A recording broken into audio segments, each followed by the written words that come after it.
وزیر اعلیٰ پنجاب مریم نواز نے اہل وطن کو عید قربان کی مبارکباد دی ہے۔ قوم کے نام پیغام میں کہا کہ قربانی کا مقصد مسلمانوں میں احسار اور قربانی کا جذبہ پیدا کرنا ہے۔ وزیر اعلیٰ کی ہدایت پر بلدیاتی اداروں اور ویسٹ مینجمنٹ کمپنیوں نے صفائی آپریشن کا آغاز کر دیا ہے۔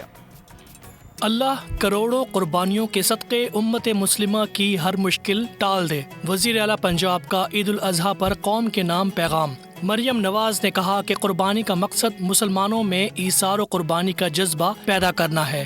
دعا ہے ارض پاک کے ہر فرد کو سکھ، سکون، عافیت اور صحت عطا ہو۔ وزیر اعلیٰ کی ہدایت پر صوبے بھر میں local government and community development alert ہے۔ بلدیاتی اداروں اور ویسٹ مینجمنٹ کمپنیوں نے صفائی آپریشن کا آغاز کر دیا ہے۔ لاہور سمیت صوبہ بھر میں قائم 5000 سے زائد عارضی کلیکشن سینٹرز پر آلائشیں اکٹھی کی جا رہی ہیں۔ 47,000 سے زائد موجودہ عملہ جبکہ 5,000 سے زائد اضافی عملہ صفائی آپریشن کے لیے تعینات کیا گیا ہے۔ 8,000 سے زائد اضافی مشینری اور گاڑیاں فیلڈ میں موجود ہیں۔ عوام کے تعاون سے تینوں روز صوبے کو بروقت آلائشوں سے پاک کیا جائے گا۔